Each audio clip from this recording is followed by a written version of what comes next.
Trade Cabinet Secretary Betty Maina is calling for the removal of agricultural and fisheries subsidies imposed by developed nations, saying they are distorting trade and negatively affecting the competitiveness of African products in the global market. Speaking at the World Trade Organization's 12th Ministerial Conference in Geneva, she said agricultural subsidies should be addressed to create a fair playing ground for all countries.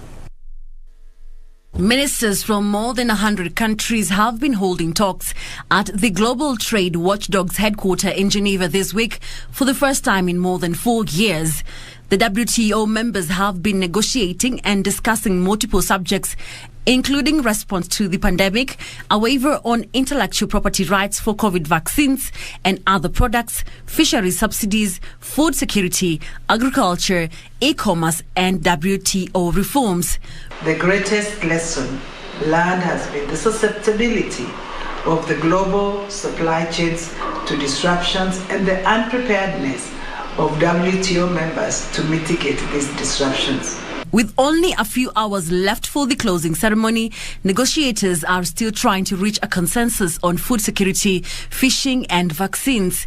While addressing ministers at the 12th WTO Ministerial Conference, Trade Cabinet Secretary Betty Maina also pushed for the removal of agricultural and fishery subsidies as they are distorting trade and negatively affecting the competitiveness of African products in the global market. Agricultural subsidies must be addressed to discipline them to create a fair playground for all.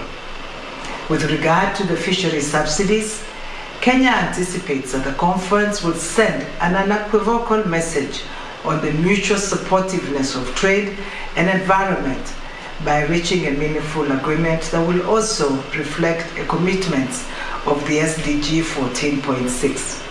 Betty says WTO reforms are pertinent in order to align the organization with the prevailing global economic situation and ensure it addresses the policy and systemic concerns that members of the developing countries have with the multilateral trading systems. We therefore look forward to a high-level political commitment by this conference, which will define the path towards comprehensive WTO reforms. The long-standing debate on the role of WTO in responding to the pandemic, particularly in increasing production, promoting availability, and equitable access to essential goods and services required in the fight against COVID-19.